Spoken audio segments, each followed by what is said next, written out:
கலாத்தியர் 6ஆம் அதிகாரம் எடுங்க. கலாத்தியர் 6ஆம் அதிகாரம் எடுத்துக்கொள்ளுங்க. இந்த நாட்களில் 2ஆம் வருகைக்காக நம்மை ஆயத்தப்படுத்தி கொள்ள என்னெல்லாம் செய்ய வேண்டும்? ஆண்டோடைய வருகை சமீபித்து விட்டது. அதற்கான அடையாளங்கள் தீவிரமாய் நடந்து கொண்டிருக்கிறது. நாம் அதற்கு வருகையிலே காணப்பட இயேசுவோடு பரலோக ராஜ்யத்தில் பிரவேசிக்க என்ன செய்யணும்? அதை குறித்து நாம் ஏற்கனவே 5 காரியங்களை தியானித்து முடிச்சிட்டோம். ஒன்று, பரிசுத்தமாய் இருப்பார். நம்மை பரிசுத்தமாய் காத்துக்கொள்ள ஆண்டவரோடு வாழ்கிற ஒரு வாழ்க்கைக்கு அர்ப்பணித்து அதுக்கு தான் தினம் வேத வாசிக்கணும், ஜெபிக்கணும், பரிசுத்தாவிக்குள்ளே நிரம்பி ஜெபிக்கணும். பரிசுத்தமாகிறவன் இன்னும் பரிசுத்தமாகட்டும், தாகமுள்ளவர்களாக இருக்கணும்.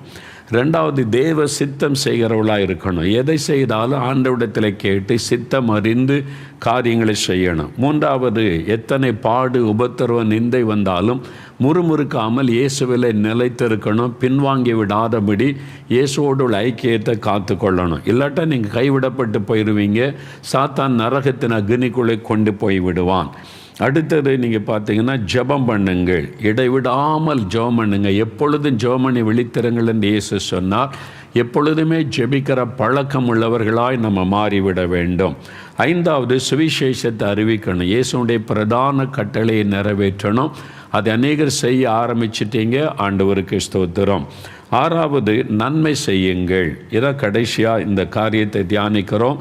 இது முடிந்த பிறகு வேறு சில முக்கியமான காரியங்களை நம்ம வேதத்திலிருந்து தியானிப்போம். நன்மை செய்வதை குறித்து நம்ம கடந்த சில நாட்களாக, சில வாரங்களாக தியானித்து கொண்டு வருகிறோம்.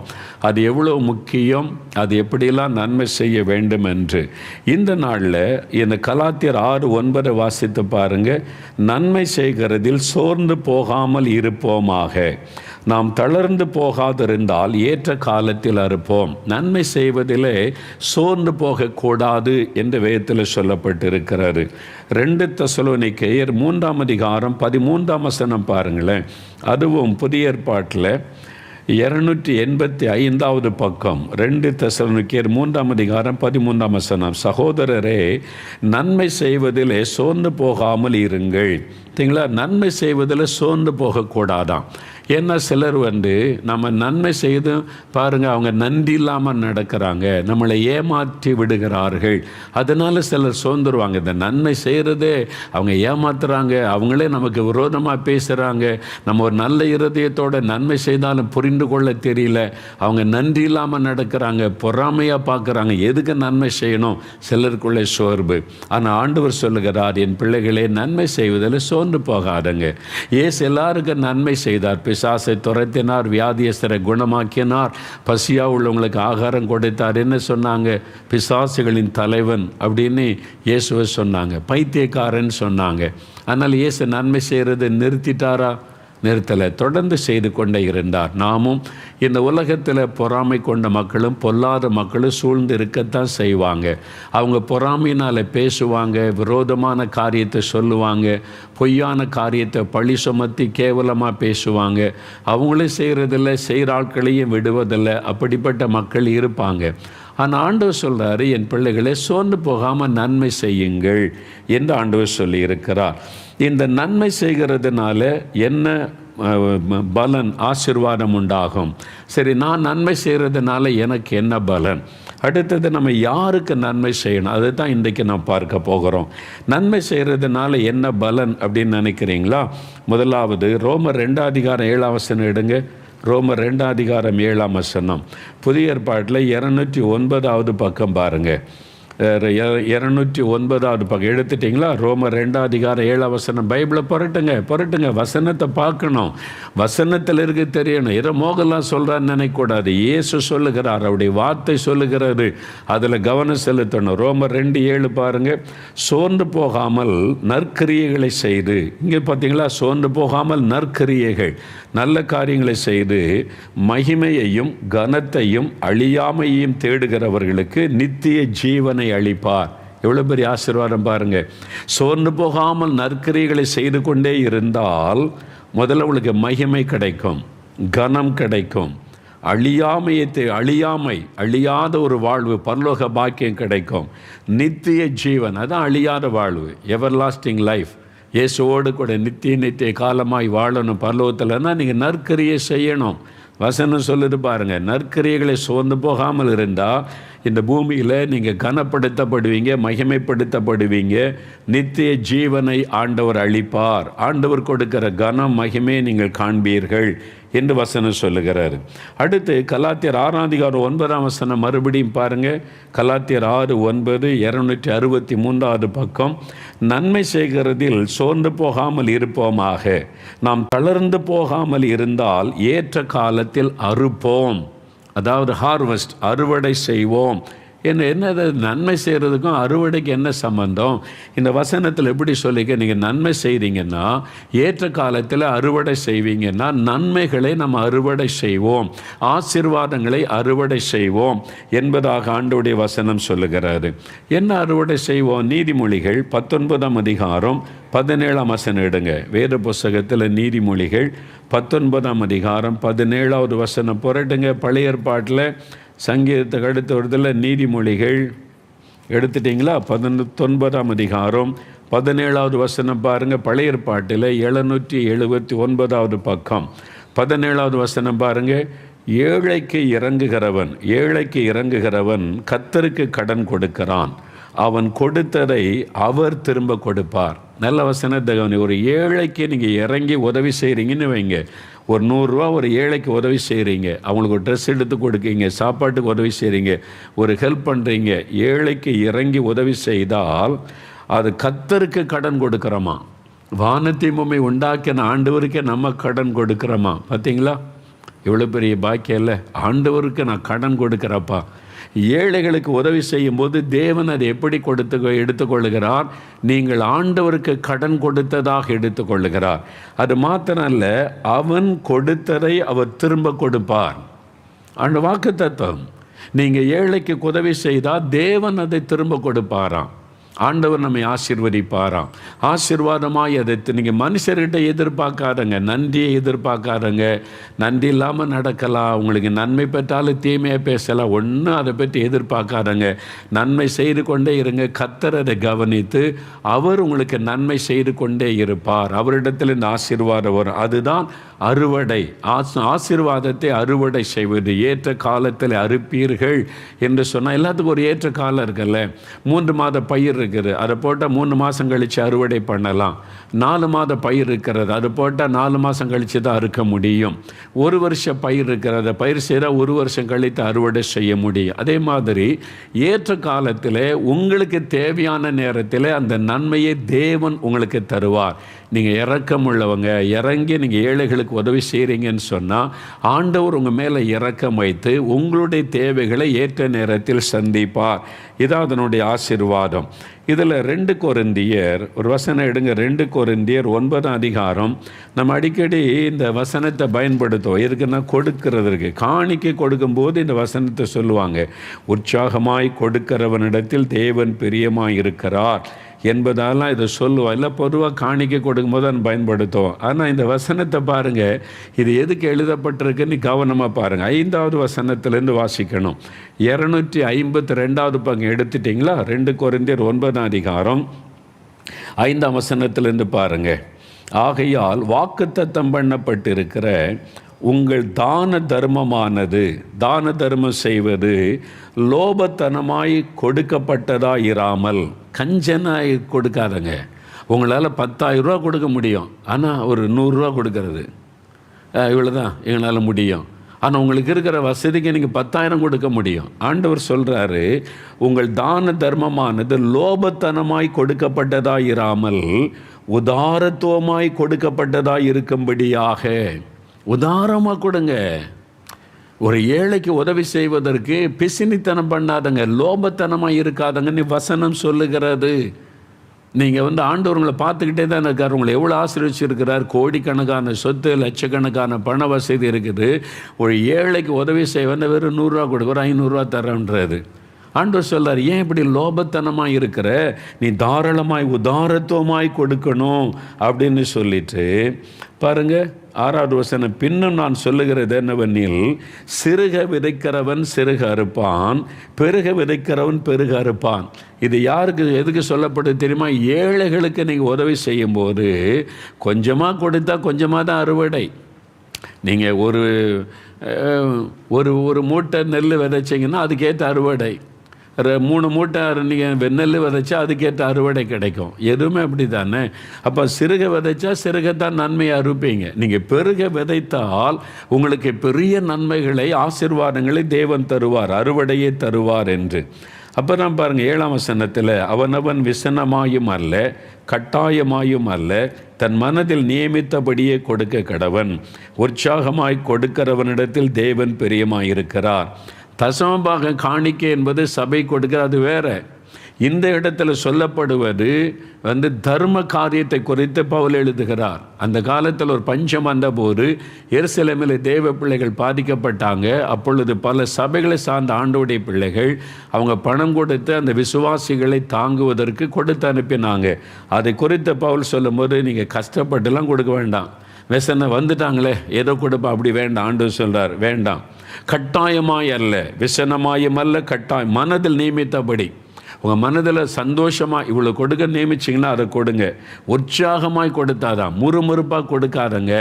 வந்துட்டாங்களே ஏதோ கேட்குறாங்களே செய்யணும்ல, உற்சாகமாய் மன மகிழ்ச்சியோடு நீங்கள் செய்தாதான் நீங்கள் ஆசீர்வாதத்தை காண முடியும் என்பதாக வேதம் சொல்லுகிறார். அதைத்தான் ஆண்டவர் சொல்லுகிறார், நீங்கள் நன்மை செய்வதில் சோர்ந்து போகாமல் இருந்தால் ஏற்ற காலத்திலே அறுவடை செய்வீர்கள், ஆசீர்வாதத்தை அறுவடை செய்வீங்கன்னு சொல்லப்பட்டிருக்கு. சரி, யாருக்கு நன்மை செய்வது? உற்சாகமாக செய்யணும், மன மகிழ்ச்சியை செய்யணும். யாருக்கு நன்மை செய்யணும்? நற்கிரியை நன்மை செய்யுங்கன்னு ஆண்டவர் சொல்கிறாரு. யாருக்கு நன்மை செய்யணும்?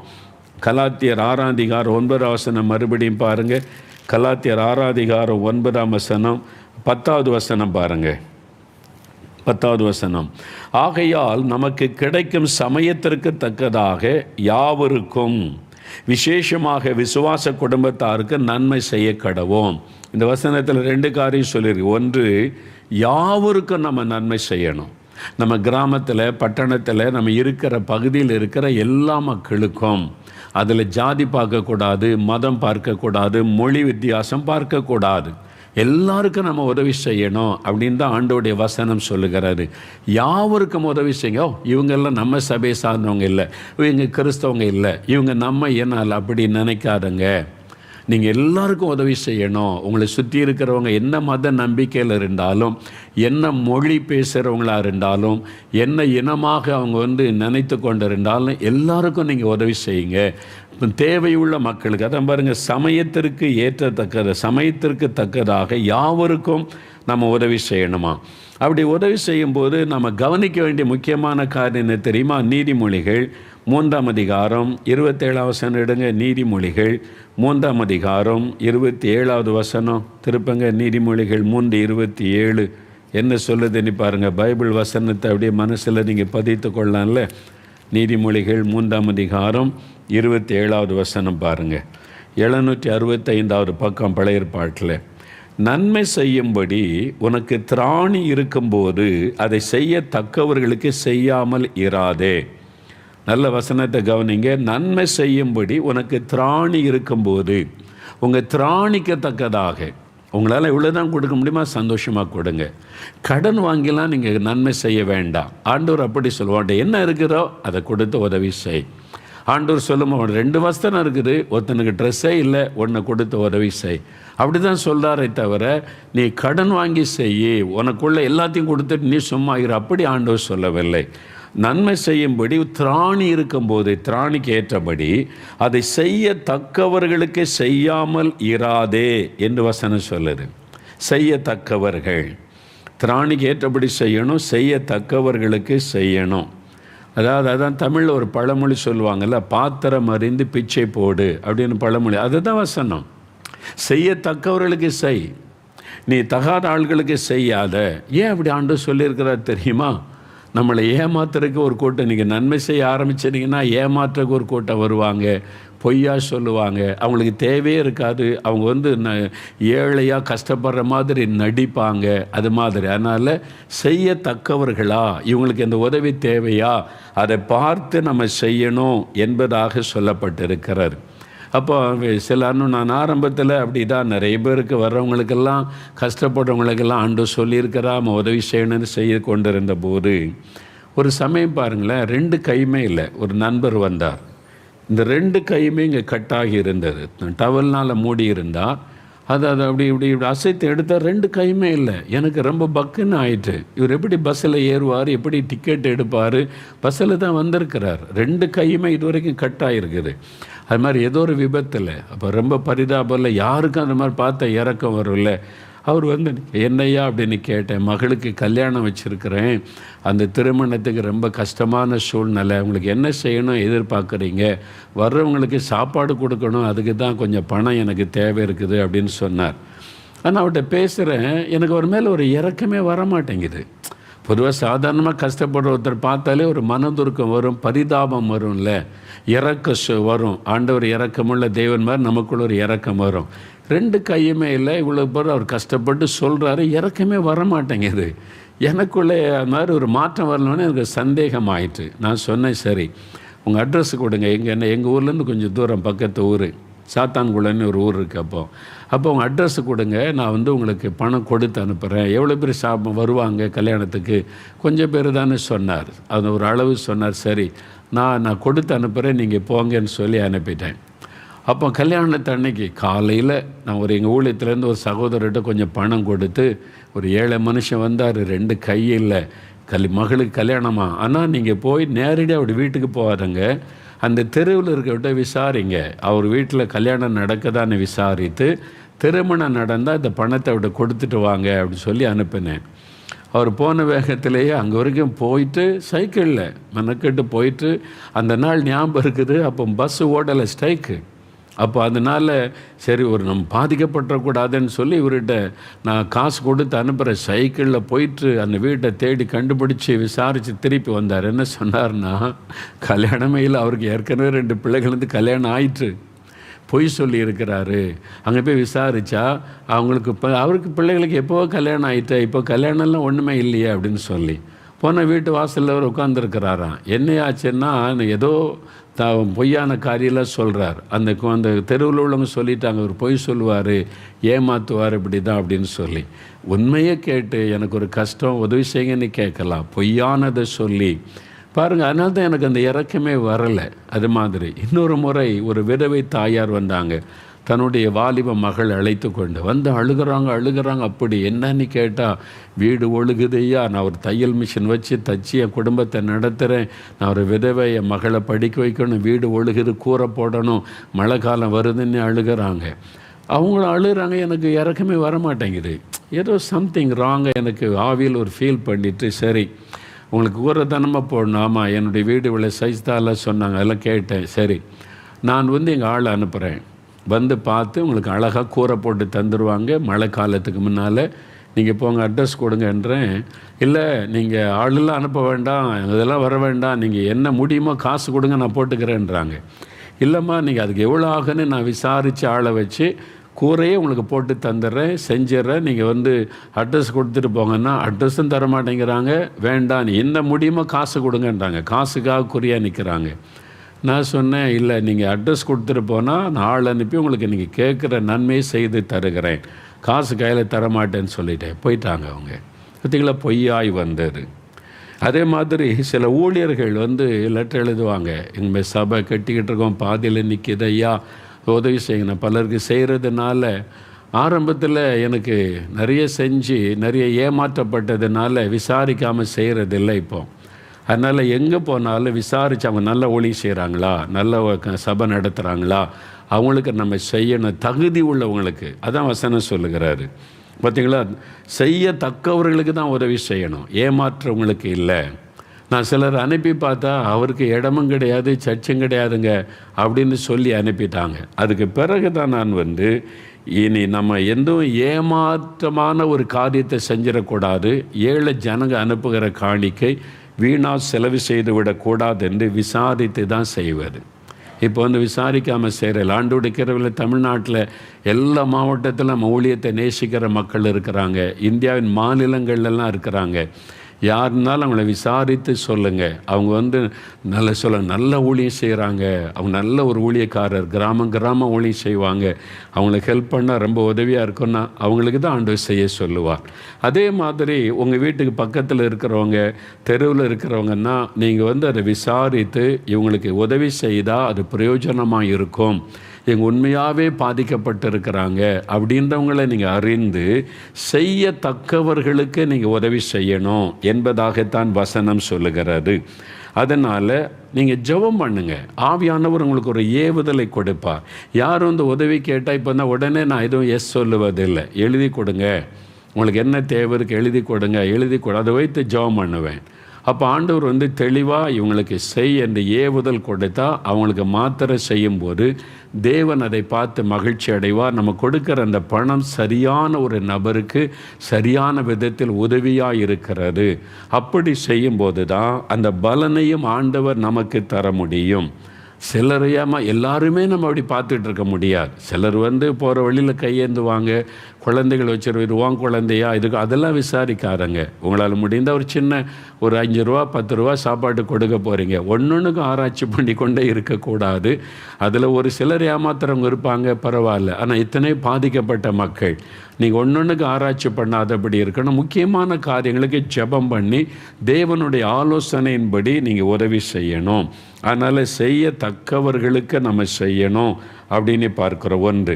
ரெண்டாவது, நீங்கள் செய்ய வேண்டிய இன்னொரு காரியம் என்னது, எல்லாருக்கும் நம்ம செய்யணும், எதுவும் வித்தியாசம் பார்க்காம. ரெண்டாவது, அதே கலாத்தியர் 6:10 பாருங்கள். நமக்கு கிடைக்க சமயத்துக்கு தக்கதாக யாவருக்கும் விசேஷமாக விசுவாச குடும்பத்தாருக்கும் நன்மை செய்ய கடவோம். விசேஷமாக ஒரு வார்த்தை ஆண்டவர் எழுதி வச்சிருக்கா, விசேஷமாய் விசுவாச குடும்பத்தாருக்கு நன்மை செய்யுங்க, உதவி செய்யுங்க. விசுவாச குடும்பத்தார் யார்? இயேசுவை ஏற்றுக்கொண்ட அவருடைய பிள்ளைகள். உங்கள் சபையில் இருப்பாங்க, உங்கள் சர்ச்சில் வர்றதில் எத்தனையோ ஏழைகள் இருப்பாங்க, விதவைகள் இருப்பாங்க, ஆதரவற்றவங்க இருப்பாங்க. சிலர் கணவன் இருந்தும் அவங்க வியாதினால் படுக்கையில் இருப்பாங்க, அவங்க வேலை செய்ய முடியாது, சம்பாதிக்க முடியாது, அந்த ஏழை குடும்பம் தத்தளித்து கொண்டு இருக்கும். உங்கள் சபையில் இருக்காங்களா இல்லையா? ஆராதனை முடிஞ்ச பிறகு 4 பேர்கிட்ட பேசுகிறீங்களா? நீங்கள் சும்மா அப்படி ஆராதனை வர்றது, அங்கே கையெழுத்து பாட்டு பாடணும், துதிக்க வேண்டியது, வசனம் தரணும், வாக்கு தத்தம் தரணும், ஜெபிக்க வேண்டியது, முடிஞ்சவொன்னே ஓடிடுறது. ஒரு 10 பேர்கிட்ட கை கொடுத்து பேசுங்க. உங்கள் சர்ச்சில் எவ்வளோ பெரிய சபையாக இருந்தாலும் 10 பேர்கிட்ட கை கொடுத்து நீங்கள் எங்கே இருக்கிறீங்க விசாரிங்க, அன்பு காட்டுங்க. சபை என்பது ஒரு பெரிய குடும்பம், பல குடும்பங்கள் சேர்ந்த பெரிய குடும்பம். அதில் விதவைகள் இருப்பாங்க, ரொம்ப உதவி இயக்கத்தோட உதவியற்றவர் நிலைமையில் ஆதரவற்றவங்க இருப்பாங்க. நீங்கள் இப்போ அவங்க யார்கிட்டையும் கேட்க மாட்டாங்க, அவங்க கர்த்தர் மேலே விசுவாசம் வச்சுருக்கிறாங்க. நீங்கள் போய் விசாரிங்க, ஒரு 10 பேர்கிட்ட எப்படி இருக்கீங்க, குடும்பத்தில் யாரெல்லாம் இருக்கீங்க, ஆராதனைக்கு வர்றீங்களா, ரொம்ப சந்தோஷம், உங்களுக்கு ஜெபிச்சு கொள்கிறேன், அன்பை பேசுங்க. அதுக்கு தாங்க சபை. ஒருத்தருடையும் பேசாமல் வர்றது, உட்கார்றது, எழும்பி ஓடுறது. நீங்கள் என்ன விசுவாசி? நீங்கள் மற்றவங்கள்ட்ட பேசுங்க. அப்படி ஒரு 10 பேர்கிட்ட பேசுனா தேவையில் இருக்கிற மக்களை கர்த்தர் காண்பிப்பார், ஆண்டவரை வெளிப்படுத்தி காண்பிப்பார், உங்கள்கிட்ட கரெக்டாக கைட் பண்ணுவார். அவங்க வாய் திறந்து கேட்க மாட்டாங்க, நீங்கள் விசாரித்தா அவங்களுடைய ஃபேமிலியை பற்றி அறிந்து கொள்ள முடியும். அப்போ ஆவியானவர் பேசுவார், நீ அவங்களுக்கு உதவி செய். விதவைகளுக்கு உதவி செய்யணும், ஆதரவற்ற பிள்ளைகளுக்கு உதவி செய்யணும். அதை செய்யும்போது பாருங்கள், ஆண்டவருடைய உள்ளம் மகிழ்ச்சி அடையும். அதனால் உங்கள் சபையில் யார் யார் தேவையில் இருக்கிறாங்க கவனிங்க. உங்கள் சபையில் இருக்கிற ஏழைகள், சிலருக்கு இப்போ வேலை போயிட்டுங்க, வேலை தேடிக்கிட்டு இருப்பாங்க 3 மாதம் 4 மாதம், அவங்க எப்படி சாப்பிடுவாங்க? நீங்கள் என்றைக்காவது விசாரிச்சிங்களா? வேலை செய்கிறீங்களா பிரதர்ன்னு கேட்டால் 2 மாதம் ஆச்சு வேலை இல்லை, வேலை தேடிக்கிட்டே இருக்க, கஷ்டம்தான். உங்களுக்கு வேலை இருக்குது, உங்களுக்கு பிஸ்னஸ் இருக்குது, வருமானம் வருது, அந்த 2 வேலை கிடைக்கும் வரைக்கும் ஒரு உதவி செய்யுங்க. ஒரு அரிசி பருப்பு தேவையான பொருள் வாங்கி கொடுங்க. அவங்களுக்கு எவ்வளோ பெரிய சந்தோஷம். அவங்கள வாய் விட்டு கேட்க மாட்டாங்க. அவங்களாம் சபைக்கு வர்றவங்க, நம்மளாம் ஒரே சபையில் இருக்கிறோமே. நீங்கள் ஜெபம் பண்ணி பார்த்தீங்கன்னா சபைக்குள்ளேயே இருப்பாங்க. அதனால தான் வசனம் தெளிவாக சொல்லுது, விசேஷமாய் விசுவாச குடும்பத்தாருக்கு உதவி செய்யுங்கள். எனக்கு ஞாபகம் இருக்கிறது, ஒரு சகோதரி பாருங்கள், இந்து குடும்பத்திலேருந்து ரட்சிக்கப்பட்டாங்க. அவங்க பிள்ளைகளை கூட்டி சர்ச்சுக்கு போகிறது, ஜெபிக்கிறார். கணவர் குடிக்காரர், குடும்பத்தை ஏற்கனவே கவனிக்க மாட்டாரா? இப்போ இவர் சாக்கு போக்கு என்னென்னா, இவ கிறிஸ்தவள் ஆகிட்டா, அவள் சர்ச்சுக்கு போகிறா, அதனால் நான் இவளுக்கு ஒன்றும் தர முடியாது அப்படின்னு, எனக்கு மனைவியே கிடையாதுன்னு பிரச்சனை. கோர்ட்டில் கேஸ் போட்டார் அவர். இந்த பிள்ளைகளை படிக்க வைக்க மாட்டேன், உதவி செய்ய மாட்டேன்னு ஒதுக்கிட்டார். இந்த சகோதரி பாருங்கள், 2 சின்ன பிள்ளைகளை வைத்து கொண்டு இயேசுவை ஏற்றுக்கொண்டதுக்காக இருந்தால் கேஸ் போட்டு இவன் கிறிஸ்தவள் ஆகிட்டா எனக்கு வேண்டான்றாரு. உண்மை நடந்தது. அவங்க கூப்பிட்டு நீதிபதி கேட்குறாங்க. அப்போ அவங்க சொன்னாங்க, ஐயா நான் ஒரு நோயில் ரொம்ப கஷ்டப்பட்டேன், வியாதி படுக்கையில் சாக கிடந்தேன், ஜெபம் பண்ணபோது இயேசு என்னை சுகமாக்கினார் ஐயா, இயேசுவினால் தான் நான் உயிரோடு இருக்கிறேன், அதனால் நான் இயேசு கிறிஸ்துவை விசுவாசிக்கிறேன் ஐயா, என் குழந்தைகளுக்கு நான் ஒரு தாயார் இருந்து முடிஞ்சதை செய்கிறேன். அப்போ நீங்கள் கணவர் இப்படி சொல்கிறாரு, உங்களுக்கு இயேசு வேணுமா கணவர் வேணுமான்னு கேட்குறாரு, என்னம்மா சொல்கிறீங்கன்னு கேட்டால் அவன் சொன்னாங்க, எனக்கு 2 பேரும் வேணும், இயேசுவே என்னால் விட முடியாது, என் கணவரை விட முடியாதுன்னு சொன்னாங்க. அவருக்கு பயங்கர கோபம். அவர் வேண்டாம், இவ கிறிஸ்தவள் ஆயிட்டதுனால நான் இந்த 5 பைசா தரமாட்டேன், வேண்டான்னு சொல்லிட்டார். பாருங்க, 2 சின்ன பிள்ளைகளை வைத்து கொண்டு அந்த சகோதரி தனித்து விடப்பட்டாங்க. நான் அதை கேள்விப்பட்டு அறிந்து அவனுடைய சாட்சியை கேட்டபோது ஆவியானவர் ஏவினார், நீ ஹெல்ப் பண்ணு. அந்த பிள்ளைகள் படிக்கிறதுக்கு கொஞ்சம் வருஷம்தான் உதவி செய்கிறோம், கொஞ்சம் வருஷம்தான். இன்றைக்கி பாருங்கள், அவங்க நல்ல நிலைமையில் இருக்கிறாங்க, இயேசுக்குள்ளே உறுதியாக இருந்து அவங்களுடைய பிள்ளைகளை ஒரு பையன் நல்ல ஊழியம் செய்கிறாங்க. பிள்ளைகளை கர்த்தர் ஆசீர்வதித்து உயர்த்தி விட்டார். கொஞ்ச காலம் நீங்கள் உதவி செய்தால் அந்த குடும்பம் எழும்பிடும். உங்கள் சபையில் இருக்கிறாங்க, உங்கள் சபைக்குள்ளே மாத்திரம் இல்லை, பக்கத்து சபையில் இருக்கலாம், எந்த சர்ச்சுக்கு போனால் என்ன, அவங்க கிறிஸ்தவங்க, இயேசு மேலே விசுவாசமாக இருக்காங்களா, விசுவாச குடும்பத்தாரா, கொஞ்ச நாள் நீங்கள் உதவி செய்து தூக்கி விட்டீங்கன்னா அப்புறம் அவங்க எழும்பி 4 பேருக்கு உதவி செய்வாங்க. இதுக்கு தான் நாம் அழைக்கப்பட்டிருக்கிறோம். அதனால தான் சபை என்பது ஒரு குடும்பம். உங்கள் ஊழிய சபையில் இருக்கிற எல்லாரை பற்றி ஒருவருக்கொருவர் நீங்கள் தெரிந்து கொள்ளணும். அவங்க எங்கே இருக்கிறாங்க, யாரெல்லாம் வீட்டில் இருக்கிறாங்க, எப்படி அந்த குடும்பம் நடக்குது கவனித்து ஆண்டவர் உங்களுடைய உள்ளத்தில் பேசுவார், உதவி செய் என்பதாக. பாருங்கள், இப்போ நாங்கள் எல்லாருக்கும் உதவி செய்கிறோம். இயேசுடிக்கிற ஊழியத்தில் 300 பேர் இருக்கிறோம். நாங்கள் பெரிய குடும்பம், இயேசுடிக்கிற குடும்பம்னு சொல்லுவோம். நீங்கள் செய்கிறீங்களா அப்படின்னு கேட்டிங்கன்னா நாங்கள் செய்கிறோம். இயேசுடிக்கிற ஊழியத்தில் பெண் பிள்ளைகள் பையங்கள்லாம் ஊழியம் செய்கிறாங்க. மேரேஜ் ஒழுங்காயிட்டுன்னா அதுக்கு ஒரு பணம் கொடுப்போம், மேரேஜுக்கு உதவித்தொகை ஒன்று கொடுப்போம். எல்லாருக்கும் முக்கியமாக பெண் பிள்ளைகளுக்கு கொடுத்துருவோம். பெண் பிள்ளைகள் தானே ரொம்ப கஷ்டப்படுவாங்க, அதனால் அவங்களுக்கு ஒரு உதவித்தொகை, மேரேஜ் உதவித்தொகை கொடுப்போம். திருமணமாகி குழந்தை பேர் வரும்போது அந்த பேறு காலத்துக்கு ஒரு பணம் கொடுப்போம், உதவித்தொகை கொடுப்போம். அவங்களுக்கு பேறு காலத்தில் இருக்காங்கன்னா அவங்களுக்கு ஆஸ்பத்திரி செலவுலாம் இருக்கும், அவங்க ஊழியத்தில் இருக்காங்க, அவங்களுக்கு உதவி செய்வோம். ஆஸ்பத்திரியில் சிலர் ஆக்சிடெண்ட் ஆகிட்டு சில வியாதியில் கஷ்டப்படுறாங்கன்னா, அதாவது அவங்களுடைய எந்த மாதிரி ஊழியம் செய்கிறாங்க, அவங்களுடைய கமிட்மெண்ட் எப்படி அப்படின்னு பார்த்து உதவி செய்வோம். எங்கள் ஊழியத்தில் 2 விதமான மக்கள். ஒருத்தங்க நல்ல ஊழியம் செய்கிறவங்க பெரும்பாலும் இருக்கிறாங்க, சிலர் சம்பளத்துக்கு வேலை செய்வாங்க, வேலைக்காரங்களாக இருப்பாங்க, சிலர் ஊழியக்காரங்களாக இருப்பாங்க. அந்த தகுதியை பார்த்து அவங்களுக்கு ஏற்றபடி நாங்கள் உதவி செய்வோம். அது மாத்திரம் இல்லை, ஜூன் மாதம் வந்துட்டால் இதெல்லாம் ஆண்டவரை பேசினார். ஜூன் மாதம் வந்துட்டால் பிள்ளைகளை ஸ்கூலில் சேர்க்கணும்ல, இப்போ தான் 1.5 வருஷமாக அப்படியே இருக்குது. ஜூன் மாதம் வந்துட்டாலும் ஸ்கூல் ஃபீஸ் கட்டணும், அதெல்லாம் செய்யணும்ல. அப்போ ஒரு தடுமாற்றம் வரும் பெற்றோருக்கு, என்ன செய்கிறதுன்னு. நாங்கள் எல்லா ஃபீஸும் கட்ட முடியாது, ஆனால் நாங்கள் எங்கள் ஊழியத்தில் இருக்கிற அத்தனை சில்ட்ரன்ஸும் கணக்கு எடுப்போம். ஸ்கூலில் படிக்கிற பிள்ளைங்க, எந்த வகுப்பு படிக்கிறாங்க, காலேஜ் படிக்கிற பிள்ளைகள் எல்லாருக்கும் அவங்களுடைய படிப்புக்கு ஏற்றபடி ஒரு உதவி செய்கிறோம். எல்லா பேரண்ட்ஸுக்கும் அந்த பணத்தை கொடுத்து உதவி செய்வோம். அவங்க ஸ்கூலில் சேர்க்கறதுக்கு கஷ்டப்படக்கூடாது என்று முழு ஃபீஸும் கொடுக்க மாட்டோம், அவங்களும் கொஞ்சம் போடணும், நாங்கள் முடிந்த உதவி செய்கிறோம். அது மாதிரி கிறிஸ்மஸ் வந்துட்டால் கிறிஸ்மஸ் ட்ரெஸ் எடுக்கணும், எல்லோரும் சிலர் போனஸ்லாம் கிடைக்க உள்ள செய்வாங்கல்ல. இப்போ எங்கள் ஊழியத்தில் அது மாதிரி கிறிஸ்மஸ் டைமில் உதவி செய்கிறோம். முதல்ல 1 மாத சம்பளம் எல்லாருக்கும் கொடுத்தோம். இப்போ ஆண்டவர் சொன்னார், அவனுடைய கிரியைகளின்படிக்கு தான் நான் பலன் கொடுப்பேன். யார் யார் என்னென்ன மாதிரி ஊழியம் செய்கிறாங்களோ அதுக்கேற்ற பலன் தான் கொடுக்கப்படணும். அதனால் ஸ்ட்ரிக்டாக நாங்கள் ரூல் வச்சுட்டோம். ஒரு நாள் கூட லீவ் எடுக்காமல் வந்தாங்க, இவங்க எல்லா ஜெபத்திலையும் பங்கு பெறுறாங்க, இவங்க டைமே பார்க்காம கர்த்தருக்காக நல்ல ஊழியம் செய்கிறாங்க. இதை சில கணக்கு வச்சுருக்கிறோம், அதெல்லாம் அந்த லீடர்ஸ் கணக்கெடுத்து சொல்லுவாங்க. அதுக்கு ஏற்றபடி கிறிஸ்மஸ் போனஸ் கொடுக்குறோம், அவங்களுக்கு உதவி செய்கிறோம்.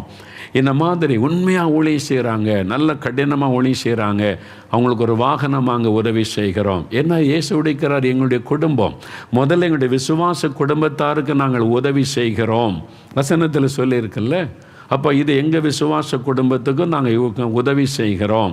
நாளைக்கு அவங்க ரிட்டையர்ட் ஆகும்போது அவங்களுக்கு கஷ்டம் வரக்கூடாதுன்னு பிஎஃப் பணம் செய்கிறோம். அவங்க ஒரு பங்கு போடுறோம், ஊழியத்திலேருந்து ஒரு பங்கு போடுகிறோம், இன்சூரன்ஸ் காரியங்கள் செய்கிறோம். அவங்களுடைய நன்மை கருதி பல திட்டங்கள் இந்த ஊழியத்தில் செய்கிறோம். காரணம், நாங்கள் ஒரு பெரிய குடும்பம். எங்கள் குடும்பத்தில் இருக்கிற விசுவாச குடும்பத்தை பாதுகாக்க வேண்டியது எங்களுடைய பொறுப்பு. அதன்படி நாங்கள் இந்த ஊழியத்தில் செய்து கொண்டு வருகிறோம். ஒவ்வொரு சபையும் நீங்கள் அதை செய்யணும். ஒவ்வொரு சபையும் நீங்கள் கட்டாயம் அதை செய்யணும். உங்கள் விசுவாசிகளில் பாதிக்கப்பட்ட ஏழை மக்கள் வருவாங்க. வசதி உள்ளவங்கள்ட்ட இந்த வாங்கி ஏழைகளுக்கு கொடுக்கலாமே. நீங்கள் செய்யணும். வசதி உள்ளவங்கள்ட்ட நீங்கள் வாங்கி ஏழைகளுக்கு உதவி செய்யலாமே. விதவைகள், உதவி ஆதரவற்றவர்களுக்கு உதவி செய்யலாமே. இது மாதிரி நாம் செய்யணும்னு கர்த்தர் விரும்புகிறார். அல்லேலூயா. அதனால்தான் வசனம் சொல்லுகிறது, நாம் விசுவாச குடும்பத்தாருக்கு உதவி செய்யணும். நீங்கள் யாருக்காவது அப்படி உதவி செய்யறதுக்கு நிறைய பேர் செய்கிறாங்க. எனக்கு தெரிந்த பல கிறிஸ்தவ குடும்பங்கள் வெளியே தெரியாமல் நிறைய பேருக்கு உதவி செய்கிறாங்க. அப்படி தான் செய்யணும். வலது கை செய்வதை இடது கை தெரியக்கூடாது. இயேசு சொல்லியிருக்கார், இப்படி தான் தர்மம் செய்யணும். அப்போ நீங்கள் எல்லோரும் சொல்கிறீங்கன்னா இது ஏன் பணம் கிடையாதுங்க. இது நீங்கள் அனுப்புகிற பணம். பல கர்த்தருடைய பிள்ளைகளை அனுப்புகிறத வச்சு நாங்கள் இந்த நன்மை செய்கிறோம். அதனால் பணம் கொடுக்குற உங்களுக்கு நாங்கள் கணக்கு ஒப்புவிக்கணும். அதனால தான் உங்கள் பணத்தை கொண்டு இன்னென்ன நன்மை செய்கிறோம் நான் வெளிப்படையாக அறிவிக்கிறேன். என்னுடைய பர்சனலாக நான் செய்கிற காரியம் வெளியே தெரியாது. அது தெரியாமல் செய்யும்படி தேவன் கிருபை கொடுத்து வருகிறார். நான் பர்சனலாக பல ஏழைகளுக்கு மற்றவங்களுக்கு உதவி செய்கிற காரியம் உண்டு. அதை வெளியே சொல்லுவதில்லை. ஆனால் ஊழியமாக செய்யும்போது உங்கள் பணம் நீங்கள் கொடுக்கறத வச்சு செய்கிறோம். அதனால் நாங்கள் எப்படி செலவு பண்ணுகிறோம் என்பதை உங்களுக்கு தெரியப்படுத்துகிறோம், அவ்வளவுதான். ஆனால் நாம் தனிப்பட்ட முறையில் அப்படி நீங்கள் உதவி செய்யணும். ஆண்டவர் விரும்புகிறார். அதுவும் விசுவாச குடும்பத்தார், அவங்களுக்கு உதவி செய்யுங்க. கிறிஸ்மஸ் பண்டிகை வந்ததா, உங்கள் சபையிலேயே ஏழைகளை கண்டுபிடிச்சி அவங்களுக்கு ஒரு ட்ரெஸ் வாங்கி கொடுத்து ஒரு நாள் உங்கள் வீட்டுக்கு விருந்து கூப்பிட்டு கிறிஸ்மஸ் விருந்து கொடுங்க. எவ்வளோ சந்தோஷப்படுவாங்கன்னு தெரியுமா? அவங்கெல்லாம் சிலருடைய வீட்டுக்குள்ளே நுழைகிறதுக்கே பயந்து வெளியே நிற்கிற மக்கள் கூட உங்கள் சபையில் இருக்கிறாங்க. யோசித்து பாருங்கள். அப்போ அவங்கள கூப்பிட்டு ஒரு நாள் விருந்து செய்து உங்கள் கூட உட்கார வச்சிங்கனாலே அவங்களுக்கு ஒரு பெரிய சந்தோஷம் உண்டாகும். நம்மளால் என்ன முடியுமோ அதை நம்ம செய்யணும், அவ்வளோதான். ஆண்டவர் சொல்லுகிறார், விசுவாச குடும்பத்தாருக்கு உதவி செய்யுங்க. மூன்றாவது இன்னொரு காரியம் பாருங்கள், இதுதான் ரொம்ப முக்கியமான விஷயம். எல்லாரும் திருப்புங்க மத்தேயு 25ஆம் அதிகாரம். இதை வச்சு தான் நிறைய பேர் பிரசங்கம் பண்ணுவோம். ஆண்டவர் சொன்னார், இப்படி சொல்லியிருக்கிற, தாகமாக இருந்தேன், தண்ணி கொடுத்தீங்க, ட்ரெஸ் இல்லாமல் இருந்தேன், எனக்கு உடை கொடுத்தீர்கள். இயேசு சொன்னதை வச்சு தான் நன்மையான காரியம் செய்கிறதுக்கு எல்லாம் பேசுவோம். எல்லாம் பாருங்கள், இந்த வசனம் மத்தேயு 25ஆம் அதிகாரம் 34-40 வரை வாசித்து பார்த்தீங்கன்னா, அதாவது நியாயத்தீர்ப்பு நாளில் ஆண்டவர் வந்த பிறகு நியாயத்தீர்ப்பு நாளில் சொல்லுவது, அப்பொழுது ராஜா தமது வலது பக்கத்தில் நிற்கிறவர்களை பார்த்து, வாருங்கள், என் பிதாவினால் ஆசீர்வதிக்கப்பட்டவர்களே, உலகம் உண்டானது முதல் உங்களுக்காக ஆயத்தம் பண்ணப்பட்டிருக்கிற ராஜ்யத்தை சுதந்தரித்து கொள்ளுங்கள். பசியாயிருந்தேன், எனக்கு போஜனம் கொடுத்தீர்கள். தாகமாயிருந்தேன், என் தாகத்தை தீர்த்தீர்கள். அந்நியனாயிருந்தேன், என்னை சேர்த்து கொண்டீர்கள். வஸ்திரமில்லாதிருந்தேன், எனக்கு வஸ்திரம் கொடுத்தீர்கள். வியாதியாயிருந்தேன், என்னை விசாரிக்க வந்தீர்கள். காவலில் இருந்தேன், என்னை பார்க்க வந்தீர்கள். ஒன்று சொல்லுவாராம். சொல்லும்போது, நீதிமான்கள், நாங்கள் எப்போ உங்களை அப்படி கண்டோம், பசியோட உடை இல்லாமல் எப்போ கண்டோம், எப்போ உதவி செய்தோன்னு கேட்பாங்களாம். அதுக்கு ஆண்டவர் சொல்றார், 40ஆம் வசனம் பாருங்கள். அதற்கு ராஜா பிரதியுத்தரமாக, மிகவும் சிறியவராகிய என் சகோதரரான இவர்களில் ஒருவனுக்கு நீங்கள் எதை செய்தீர்களோ அதை எனக்கே செய்தீர்கள் என்று மெய்யாகவே உங்களுக்கு சொல்லுகிறேன். நல்ல கவனிங்க. நன்மை செய்யணும் என்பதற்கு இந்த வசனத்தை வச்சு தான் எல்லாரும் ப்ரீச் பண்ணுவாங்க. உடை இல்லாமல் இருந்தால் உடை கொடுத்தீங்க, பசியோடு இருந்து ஆகாரம் கொடுத்தீங்க. நீ யார் இவங்க? யாருன்னு தெரியுமா உங்களுக்கு? நம்ம நினைக்கிறோம் வெளியே அது நன்மை எல்லாருக்கும் செய்யணும். ஆனால் இந்த இடத்துல சொல்லப்பட்ட வசனம் எதை குறித்து ஆண்டவர் பேசுகிறார்? அவங்க சொல்ல, இந்த மிகவும் சிறியவராகிய என் சகோதரராகிய இவர்களில் ஒருவனுக்கு நீங்கள் எதை செய்த? யார் அந்த சிறியர்? இங்கே சிறியர்னு ஆண்டவர் சொல்கிறார்ல, யார் அவங்க? என் சகோதரன் சொல்கிறார். ரோட்டில் ஒரு குடிகாரன் இருப்பான், பிச்சை எடுத்து கொண்டு இருப்பான். அவனை இயேசு சகோதரன்னு சொல்ல மாட்டார். ஆண்டவர் அவனை நேசிக்கிறார், ரட்சிக்கப்பட விரும்புகிறார். ஒருத்தன் கொலை செய்துட்டு ஜெயிலுக்கு போயிருப்பான். அவனை போய் நீங்கள் பார்க்க போனால், ஓ என் சகோதரராகி இவனுக்கு நீங்கள் காவலில் இருந்தால் பார்க்க வந்தீங்கன்னு புகழ்வார்னு நினைக்கிறீங்களா? ட்ரெஸ் இல்லாமல் இருந்தால் நீங்கள் ட்ரெஸ்ஸு கொடுத்தீங்க, பசியோடு இருந்து ஆகாரம் கொடுத்தீங்க. குடிகாரனுக்கும் துன்மார்க்கனுக்கும் ஒரு ஏழையில் கஷ்டப்படணும் உதவி செய்தால் இந்த வசனம் அதுக்குரியது அல்ல. நல்லா அறிந்து கொள்ளுங்க. அப்போ யார் இந்த சிறியர்? ஆண்டவர் சொல்றார்ல, மிகவும் சிறியவராகிய என் சகோதரரான இவர்களில் ஒருவனுக்கு எதை செய்தீர்களோ எனக்கே செய்தீர்கள். இந்த இடத்துல யாரை இயேசு குறிப்பிடுகிறார்? அவருடைய ஊழியர்கள். நல்லா அறிந்து கொள்ளுங்க. இந்த வசனத்தை எடுத்து எல்லாரோட ஒப்பிட்டு பேசாதங்க. தர்மம் செய்கிறது, ஏழைகளுக்கு உதவி செய்கிறது, இந்த வசனத்தை ஒப்பிட்டு பேசாதங்க. இது only for the servant of God, தேவனுடைய ஊழியம் செய்கிறவங்க. அதுக்கு மத்தேயு 10:42 எடுங்க, அங்கே தான் விளக்கம் இருக்கிறாரு. மத்தேயு 10:42 பாருங்கள். 16வது பக்கம் எடுங்க புதிய ஏற்பாட்டில். சீஷன் என்னும் நாமத்தின் நிமித்தம், யாருங்க? இயேசுனுடைய சீஷர்கள். சீஷன் என்னும் நாமத்தின் நிமித்தம் இந்த சிறியரில் ஒருவனுக்கு ஒரு கலசம் தண்ணீர் மாத்திரம் குடிக்க கொடுக்கிறவனும் தன் பலனை அடையாமற் போகான் என்று மெய்யாகவே உங்களுக்கு சொல்லுகிறேன். அப்போ யார் இந்த சிறியர்? சீஷர்கள். இயேசுவை பின்பற்றி அவருடைய ஊழியத்தை செய்கிறவங்க, சுவிசேஷம் அறிவிக்கிறவங்க. மத்தேயு 25 சொல்லப்பட்ட எல்லாருமே சுவிசேஷத்தை அறிவிக்கிறவர்கள். இவங்க ரோட்டில் பொறுத்தவருக்கு ட்ரெஸ்ஸு கொடுக்கறது எனக்கே கொடுத்தீங்கன்னு ஆண்டவர் சொல்ல மாட்டார். அது சீஷர்கள் என்கிற சிறியர். வசனத்தில் தெளிவார், என் சகோதரர்கள். அவருடைய சீஷர்கள் தான் சகோதரர்கள். அவங்களுக்கு உதவி செய்யும் போது அது ஆண்டவருக்கு செய்த மாதிரி என்று தான் ஆண்டவர் குறிப்பிடுகிறார். நல்லா அறிந்து கொள்ளுங்க. அது எல்லாமே சுவிசேஷத்தை நிமித்தம், தேவனுடைய ராஜ்யத்தை கட்டுவது நிமித்தம். சீஷர்கள் என்றால் சுவிசேஷத்தை அறிவிக்கிறவர்கள். இப்போ தெருவா பிரசங்கம் பண்ணி ஊழியம் செய்கிறாங்க. அவங்கள கூப்பிட்டு ஒரு வேளை உணவு கொடுங்க. ஐயா நீங்கள் சாப்பிட்டீங்களா? இல்லை காலையிலேருந்து ஊழியம் செய்கிறையாம்பாங்க. அவளை கூப்பிட்டு ஒரு சாப்பாடு கொடுங்க. அது இயேசுக்கு செய்த மாதிரி. ஒரு சுவிசேஷகன் அவர் ஊழியம் செய்கிறாரு, தெருவா பிரசங்கம் பண்ணுறார், ஆண்டவருக்கு சொல்ல அவர் கூப்பிட்டு ஒரு ட்ரெஸ் எடுத்து கொடுங்க. அது ஆண்டவருக்கு செய்த மாதிரி. ஒரு பாஸ்டர் ஊராக தெரிந்து சுவிசேஷம் அறிவிக்கிறார். அவரை கூப்பிட்டு, ஐயா நீங்கள் எங்கள் வீட்டில் சாப்பிட்டு போங்க அப்படின்னு அவங்களுக்கு உதவி செய்யுங்க. அது இயேசுக்கு செய்த மாதிரி. சுவிசேஷத்தை நிமித்தம் காவலில் இருக்கிறவங்க, திருடிட்டு போனவனை ஜெயிலில் இருக்கிறவனை பார்க்க போனால் என் சகோதரனை பார்க்க வந்தீங்க, அது எனக்கே செய்த மாதிரி ஆண்டவர் சொல்ல மாட்டார். ஒரு ஊழியத்தின் நிமித்தம், சுவிசேஷத்தின் நிமித்தம் ஒருவனை லாக்கப்பில் வச்சுருக்க, ஜெயிலில் வச்சுருக்கேன்னா அவங்கள போய் நீங்கள் பார்த்து ஆறுதல் சொல்லும்போது இயேசுவையே நீங்கள் பார்க்க வந்த மாதிரி. அதான் அது கருத்தம். அநேக வருஷத்துக்கு முன்னால் ஒரு நல்ல போதகர் எனக்கு தெரியும், அவங்க சபையில் நடந்த ஒரு பிரச்சனையில் அவர் கைது பண்ணி ஒரு குற்றச்சாட்டு சொல்லி ஜெயிலில் வச்சுட்டாங்க. நான் கேள்விப்பட்ட பிறகு எனக்கு ரொம்ப துக்கம். நான் அவரை பார்க்க போனேன். ஜெயிலில் ஒரு சபை போதகர் ஜெயிலில் வச்சுருந்தாங்க. நான் போய் அவரை பார்க்க போனேன். என்னையா ஆச்சு அப்படின்னு கேட்டேன். பொய்யான குற்றச்சாட்டு. ரொம்ப மனம் உடைஞ்சிரு. அவர் சொன்னார், பிரதர் ஒருத்தருமே என்னை பார்க்க வரல, என்னுடைய சபையாரோ என்னுடைய மேல் இடமோ யாருமே என்னை பார்க்க வரல, என் உடன் ஊழியர்கள் ஒரு போதகர் கூட வரல, நீங்கள் என்ன அவருக்கு ரொம்ப ஒரு ஆறுதல். அதுதான் ஆண்டவர் சொல்கிறார். சுவிசேஷத்தின் நிமித்தம், ஊழியத்தின் நிமித்தம் ஒருத்தரை ஜெயிலில் வச்சுருந்து அவங்கள போய் விசாரித்து பார்ப்பார். ஊழியத்தின் நிமித்தம் ஒருவர் பாதிக்கப்பட்ட ஆஸ்பத்திரியில் இருந்து அவங்கள போய் பார்த்து உதவி செய்வது, அதுதான் இயேசுவுக்கு செய்தது. நீங்கள் அறிந்து, அதுதான் பரலோகத்தில் பெரிய பலனை நீங்கள் பார்ப்பீங்க.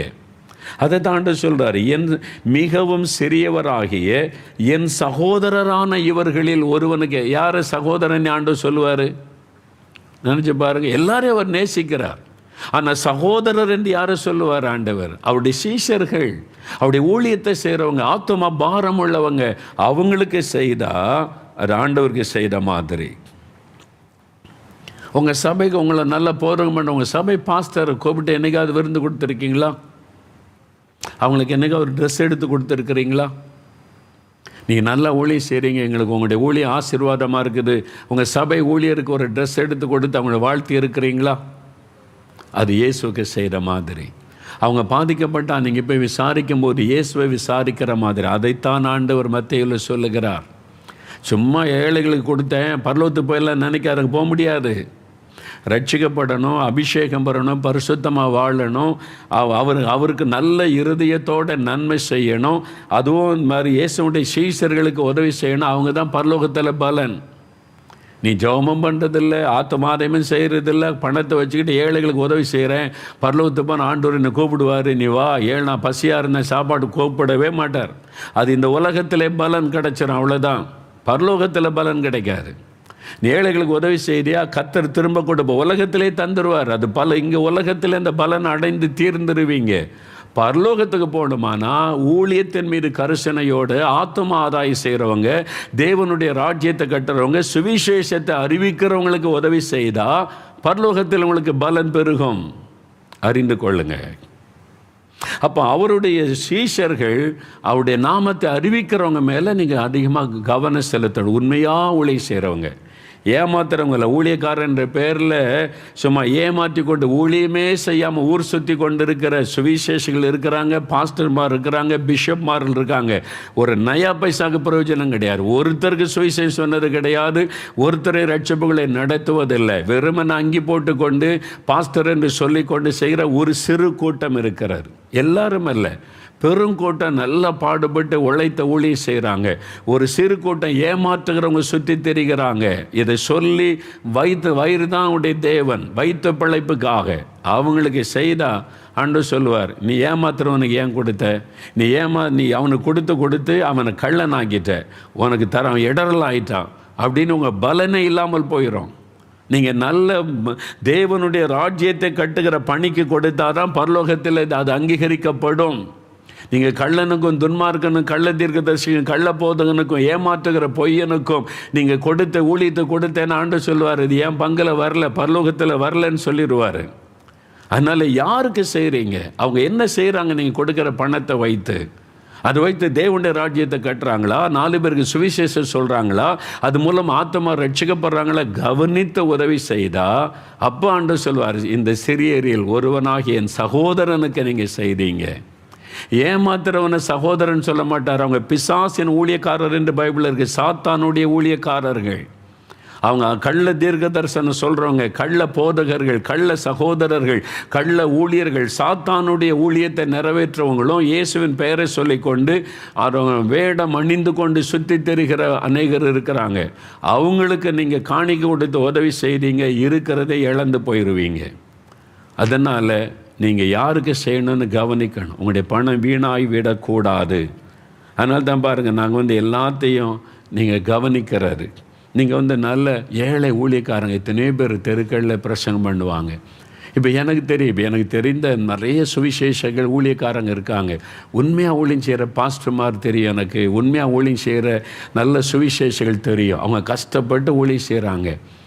கிறிஸ்மஸ் டைமில் அவங்களுக்கெல்லாம் கூப்பிட்டு ஒரு புது ட்ரெஸ்ஸு கொடுத்து ஒரு கிஃப்ட் கொடுத்து உற்சாகப்படுத்துவது உண்டு. அது ஒரு பெரிய சந்தோஷம். நீங்கள் கர்த்தருடைய ஆவியினால் ஏவப்பட்டு சரியான ஆளுக்களுக்கு செய்தால் அவங்களுக்கு ஒரு சந்தோஷம் வரும். அதனால தான் நீங்கள் ஜெபிக்கணும், ஆண்டவரே நான் இவருக்கு செய்யலாமா அப்படின்னு. கர்த்தரே உங்களை வழி நடத்துவார், கைட் பண்ணுவார்.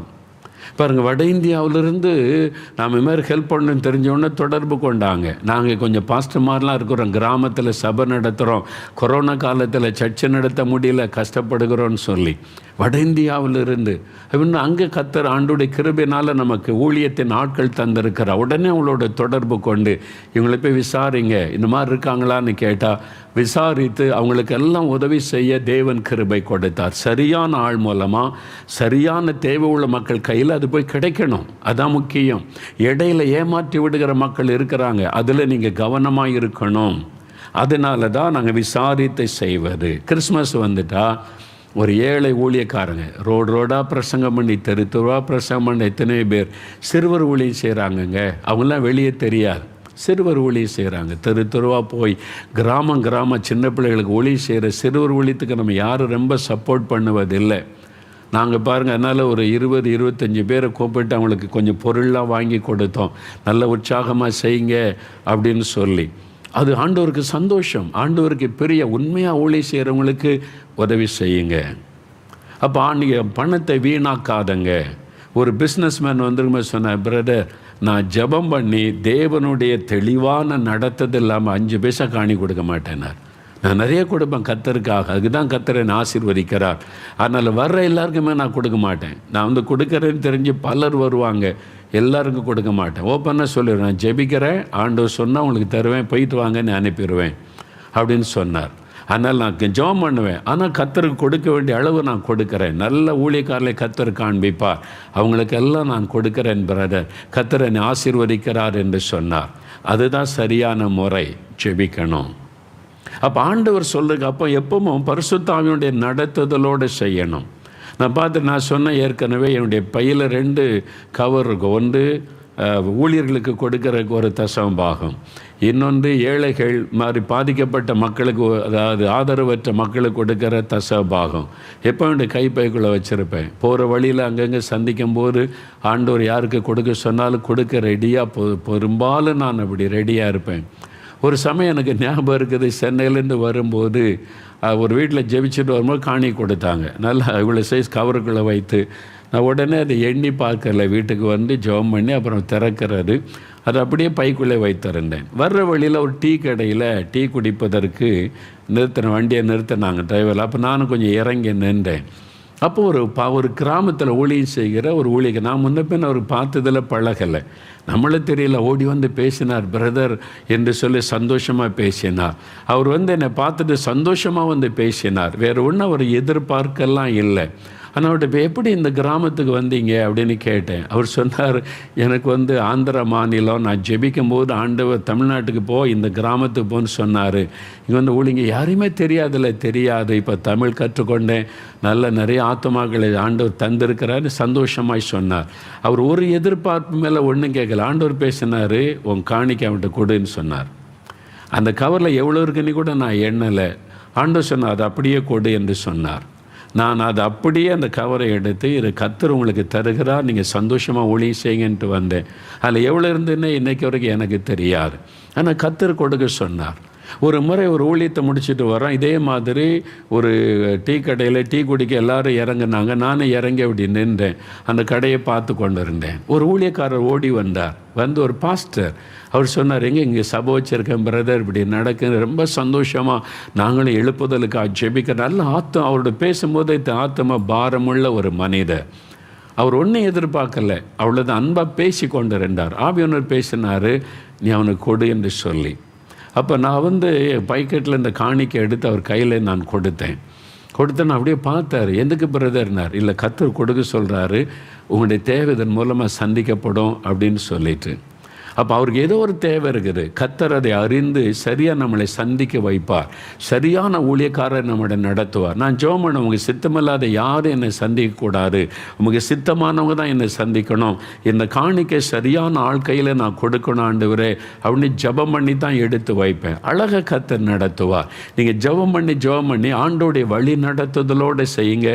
அப்போ ஆண்டவர் சொல்லுவார், இந்த சிறியரில் ஒருவனுக்கு எதை செய்தீங்களோ அதை எனக்கே செய்தீர்கள். என்றால் ஊழியக்காரங்களுக்கு, அது சுவிசேஷத்தை அறிவிக்கிறவங்களுக்கு, பாஸ்டர்மார்கள், போதகர்கள், சிறுவர் ஊழியம் செய்கிறாங்க, அவங்களுக்கெல்லாம் யாரும் காணிக்கை கொடுப்பது இல்லை. அவங்கள கண்டுபிடிச்சு நீங்கள் கொடுத்து உதவி செய்த ஆண்டவர் மகிழ்ச்சி அடைவார். உண்மையாக ஊழியம் செய்கிறாங்க. இப்போ என்ன, நீங்கள் டிவியில் பார்த்தனால மோகலாச சொல்கிறீங்க. ஆனால் நான் பரலோகத்துக்கு போகும்போது நான் விசுவாசிக்கிறேன், நிறைய பேர் ஒன்றுமே தெரியாத அநேகரை கர்த்தர் பரலோகத்தில் மேன்மையாய் கனப்படுத்துவார். அவங்கெல்லாம் டிவிலே வரல, அவங்க பேர் வால் போஸ்டே இல்லை, யாருக்கும் தெரியாது. ஆனால் தெருவாக பிரசங்கிக்கிறாங்க சுவிசேஷத்தை. அவங்க தான் பரலோகத்தில் மேன்மையாய் கனப்படுத்தப்படுவாங்க. உண்மையில் நான் அப்படிப்பட்ட பலரை என் ஊழிய பாதையில் சந்தித்திருக்கிறேன். பாஸ்டர்மார்கள், சுவிசேஷகர்கள், சிறுவர் ஊழியம் செய்கிறவங்க நிறைய பேர் இருக்கிறாங்க.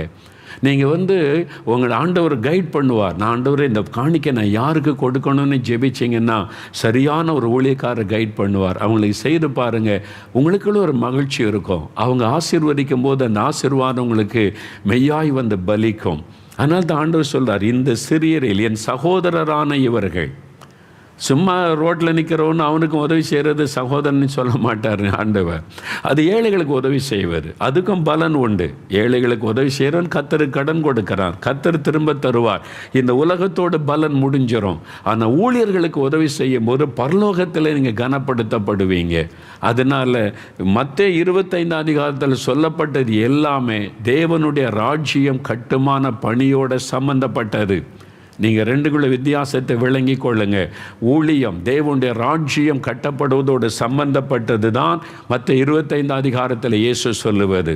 அதனால் இந்த வசனத்தை வச்சுட்டு ஏழைகளுக்கும் இவங்களுக்கு உதவி செஞ்சால் நீங்கள் பரலோகத்தில் ஆண்டவர் கனப்படுத்துவார் நினைக்காருங்க. அதுக்குரிய பலன் இந்த உலகத்தில் கொடுக்கப்படும். நன்மை செய்யுங்க, தான தர்மம் செய்யுங்க, அது தேவன் விரும்புகிறார். அதே சமயத்தில் நீங்கள் முக்கியமாக விசுவாச குடும்பத்தாருக்கு உதவி செய்யுங்க. ஊழியர்களை கண்டுபிடித்து, ஏழை ஊழியர்கள் கண்டுபிடித்து உதவி செய்யுங்க. இனிமேல் கிறிஸ்மஸ் நாட்களில் ஒரு ஏழை ஊழியக்கான குடும்பமாக இன்வைட் பண்ணி சுவிசேஷம் அறிவிக்கிறவங்களுடைய பாதங்கள் எவ்வளவு அழகாக இருக்கிறது. சபையிலையாவது மாதந்தோறும் காணிக்க வரும். ஆனால் தெருவாக பிரசங்கிக்கிற நிறைய சுவிசேஷங்கள் இருக்கிறாங்க. அவங்களுக்கு யாருமே காணிக்கெல்லாம் கொடுப்பது இல்லை. அவங்கள யாருக்குமே தெரியாது. அவங்க ரோட்டில் நின்று டாக்ஸ் கொடுப்பாங்க, ஊழியம் செய்வாங்க, இருக்கிறத வச்சு வாழுவாங்க. அந்த மாதிரி ஆட்களை கண்டுபிடிச்சி அவங்களுக்கு ஒரு உடை எடுத்து கொடுத்து ஒரு விருந்து கொடுத்தீங்கன்னா கிறிஸ்மஸ் அன்னைக்கு ஆண்டவர் உங்களை ஆசீர்வதிப்பார். என் சகோதரன், என் ஊழியத்தை செய்கிறவன், சுவிசேஷத்தை அறிவிக்கிறவன், ஆண்டவர் அவங்கள தான் சகோதரன் என்று சொல்லுவார். என் சீஷன், என்னுடைய நாமத்தை பறைசாற்றுகிறவன், அவங்களுக்கு உதவி செய்யுங்க. அப்போ நீங்கள் சரியான இடத்துல செய்யணும். சரி, இதுக்கு தான் நாங்கள் சில அமைப்புகளை உருவாக்கியிருக்கிறோம். குட் சமாரிட்டன் கிளப் என்றும் இயேசுடைய ஊழியத்தின் மூலமாக நீங்கள் அனுப்புகிற காணிக்கை வைத்து என்னென்ன செய்கிறோம். நாளை தினத்தில் சில காரியம் உங்களோட நான் பகிர்ந்து கொள்ள போகிறேன். நீங்கள் அனுப்புகிற காணிக்கை நாங்கள் எப்படி பயன்படுத்துகிறோம். நீங்கள் ஒரு டீமாக சேர்ந்தால், ஒரு குட் சமாரிட்டன் கிளப்பாக இணைந்தால் உங்கள் பகுதியில் எப்படியெல்லாம் நன்மை செய்து இயேசுவை மகிமைப்படுத்த முடியும், அதை குறித்து நாளை தினத்தில் நம்ம பார்க்கணும். அப்போ என்னை அறிந்து கொள்ளுங்க. எல்லாம் ஜெபிக்கலாமா? முதல்ல எல்லாருக்கும் உதவி செய்யணும். தேவை உள்ள மக்களுக்கு, விசுவாச குடும்பத்தாருக்கு உதவி செய்யணும். தேவனுடைய ஊழியர்கள், சுவிசேஷத்தை அறிவிக்கிற இயேசுவின் சிநேகிதர்களுக்கு உதவி செய்யணும். ஜெபிக்கலாமா? இப்போ ஆண்டவரே, நானும் அப்படி உதவி செய்யணும். உதவி செய்வதில் சோர்ந்து போகக்கூடாது. சோர்ந்து போகாமல் நான் உதவி செய்ய எனக்கு கிருபை கொடுங்க ஆண்டவரே. சரியான ஆட்களுக்கு நான் உதவி செய்யணும் ஆண்டவரே. ஏமாற்றுறவங்களுக்கு நான் உதவி செய்திடக்கூடாது ஆண்டவரே. கள்ளர்களுக்கும் பொய்யர்களுக்கும் நான் உதவி செய்து விடக்கூடாது ஆண்டவரே. என் பணம் வீணாகிவிடக்கூடாது. உம்முடைய ராஜ்ய கட்டுமான பணிக்கு அந்த பணம் செலவு செய்யப்படணும். நன்மையான மக்களுக்கு நான் செய்யணும் ஆண்டவரே. நன்மை செய்ய ஒப்பு கொடுக்கிறேன்னு சொல்லுங்க. இருதயத்தில் கை வைத்து ஜெபிங்க. தகப்பனே, யார் யார் ஒப்பு கொடுத்து சோர்ந்து போகாமல் நன்மை செய்யவும், சரியான மக்களுக்கு நன்மை செய்ய வழி நடத்துதலை கொடுங்க, கைட் பண்ணுங்க. ஆவியானவர் உங்களுக்கு உதவி செய்த நடத்துங்க என்று நான் ஜெபிக்கிறேன் அப்பா. விசுவாச குடும்பத்தாருக்கு உதவி செய்ய கிருபை கொடுங்க. தன்னுடைய சபையில் இருக்கிற விசுவாச குடும்பத்தார், ஏழை பிள்ளைகள், ஆதரவற்ற மக்களை தாங்கி பிடிக்க ஒவ்வொருவருக்கு உதவி செய்யுங்க. ஏழை ஊழியர்களை நினைத்தருளி சுவிசேஷத்தை அறிவிக்கிற நம்முடைய ஊழியர்களுக்கு உதவி செய்ய, நன்மை செய்ய ஒவ்வொருவருக்கும் கிருபை கொடுங்க. கர்த்தரப்படி ஆசீர்வதிக்கிறதற்காய் ஸ்தோத்திரம், ஸ்தோத்திரம். நன்மை செய்ய எங்களை அர்ப்பணிக்கிறோம். நற்கிரியைகளை செய்ய ஒப்பு கொடுக்கிறோம். சோர்ந்து போகாமல் நற்கிரியை செய்ய அர்ப்பணித்துக் கொள்கிறோம். இயேசு கிறிஸ்துவின் நாமத்தில் ஜெபிக்கிறோம் பிதாவே. ஆமேன், ஆமேன். என் ஆத்துமாவே கர்த்தரை சோஸ்தரி, என் முழு உள்ளமே அவருடைய பரிசுத்தமுள்ள நாமத்தை சோஸ்தரி. என் ஆத்துமாவே கர்த்தரை சோஸ்தரி, அவர் செய்த சகல உபகாரங்களை மறவாதே. ஆமேன், ஆமேன்.